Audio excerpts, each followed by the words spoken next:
ما كنتش متخيلة إنه هيجي اليوم اللي كل شقة عمري اللي تعبت عشانه وضحيت بولادي وجوزي يترمي في الزبالة، وكل اللي بيحصل لي دلوقتي أنا السبب فيه.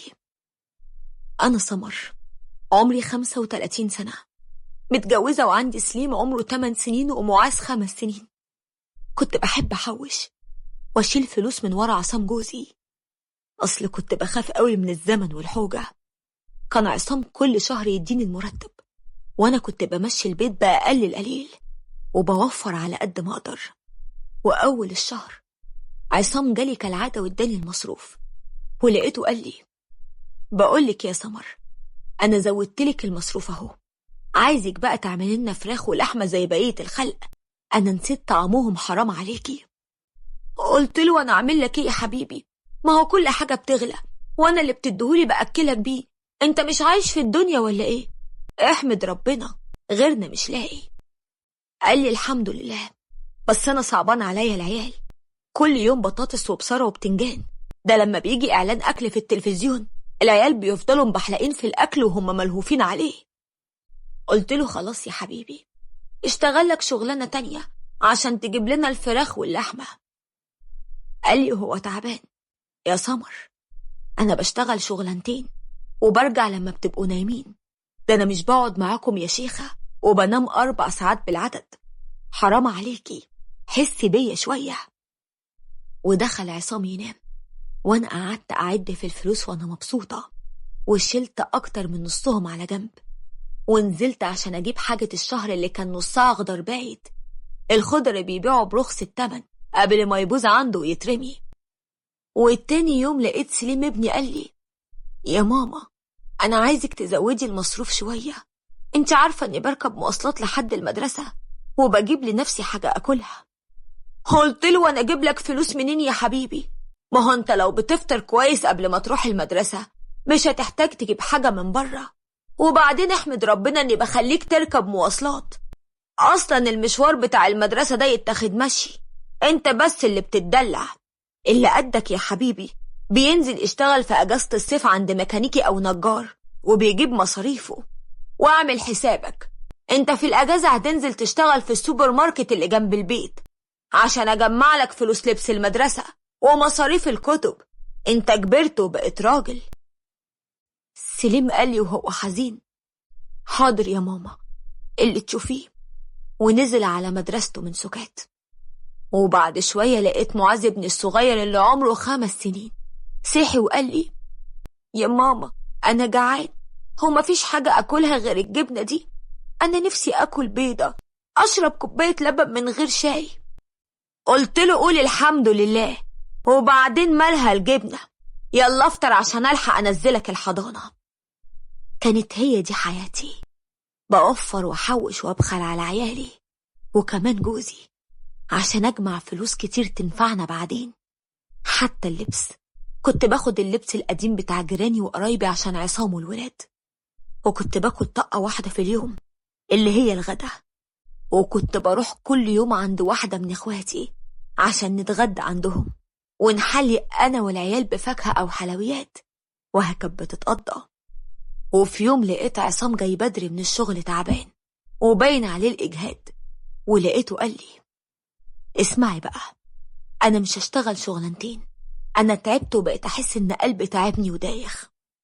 قلت له: يعني إيه؟ أنا مش هسمح لك إنك تضيق علينا عيشتنا، هو احنا ناقصين فقر؟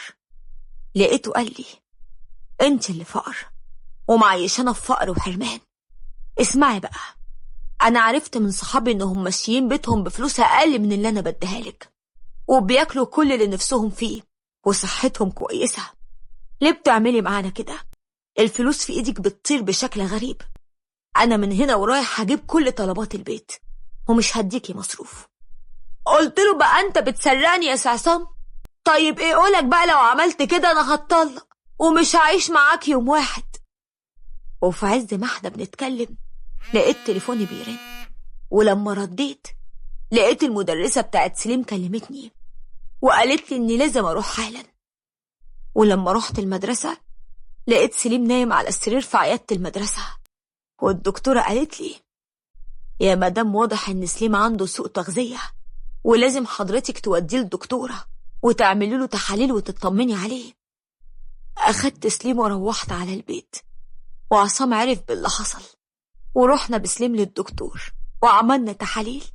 ولما النتيجة بتاعت التحاليل ظهرت لقيت الدكتور مصدوم، وقال لي طبيعي يا مدام ابنك يبقى مش قادر يمشي على رجله، الولد عنده نقص فيتامينات كبير جدا، ده غير الأنيميا ونقص الحديد.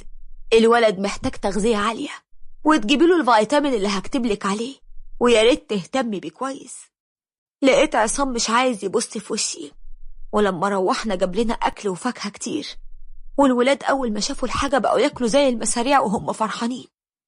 وفات أسبوع على الحال ده، وفي يوم لما رحت أجيب معاذ من الحضانة لقيت المديرة قالت لي أنا آسفة في اللي هقوله يا مدام سمر، بس ابن حضرتك بياخد السندوتشات من زمايله، ولما قعدت معاه عشان أسأله اللي بيعمل كده قال إنه نفسه ياكل زي زمايله.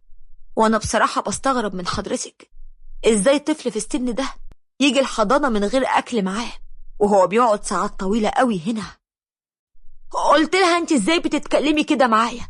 أنا حرة أجيب أكل ولا ما أجيبش، ولو على معاذ مش هجيبه الحضانة دي تاني، وهاتي بقيت فلوس الشهر. وفضلت أتخانق مع المديرة لحد ما أخدت بقية اشتراك الحضانة الشهري. ولما روحت البيت وعصام عرف باللي حصل من معاذ قعد معاه وسأله ليه حصل كده.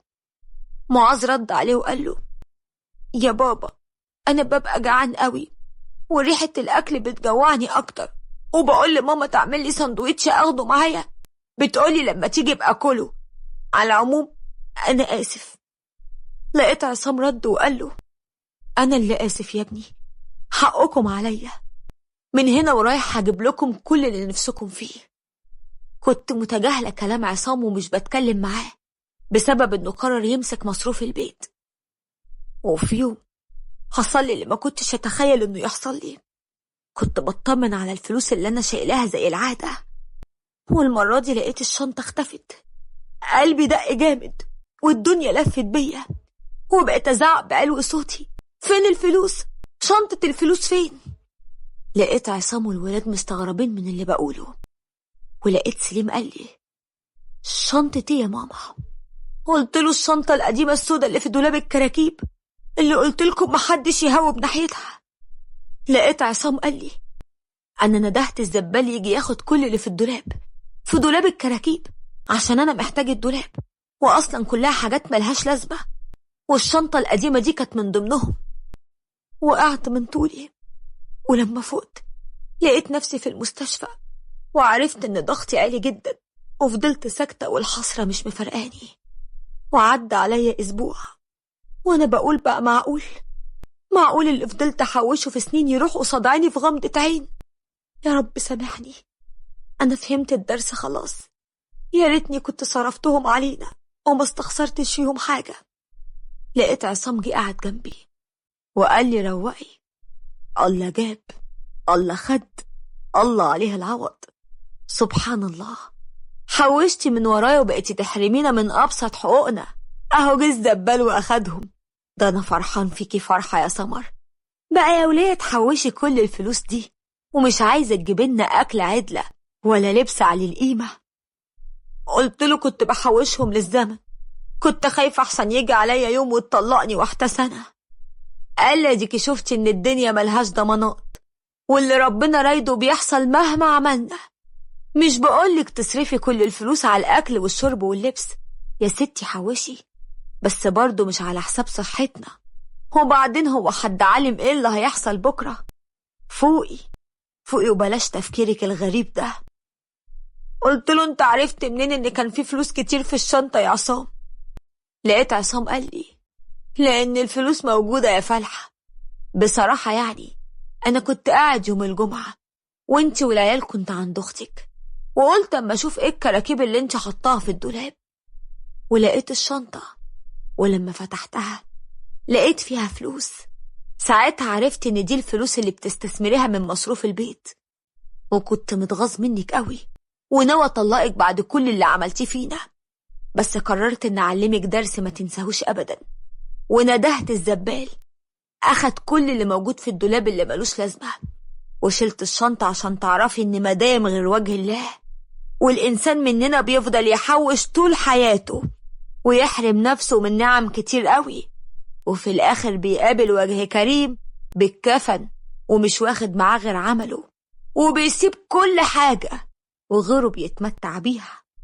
وعلى فكرة أنا مش هاخد مليم من الفلوس اللي انت حوشتيها، خليها لكم، بس من هنا ورايح مفيش تقشف، وهنشبع عيالنا ببيتنا وهنهتم بصحتهم يا سمر. اقتنعت بكل كلمة قالها عصام، وعرفت قد ايه أنا كنت أم بخيلة مع ولادي، ومش بس في الفلوس، ده أنا كمان كنت بخيلة في المشاعر، وما كنتش أم ولا كنت بخاف على صحتهم ولا نفسيتهم. عشان كده بدأت أغير من نفسي، وما بخلش علينا ولا على ولادنا بأي حاجة، وكنت برضو بحوش بس بالعقل من غير ما أحرم ولادي ولا عيشهم في تقشف. وعشان كده عايزة أقول نصيحة لكل واحد: اوعى تفتكر إنك مهما بخلت على أهل بيتك وحوشت وكنست إنك كده تبقى في الأمان. ربنا قادر في لحظة إن كل اللي جمعته ما تفرحش بيه ويروح من بين إيديك، وافتكر إن مدايم إلا وجه الله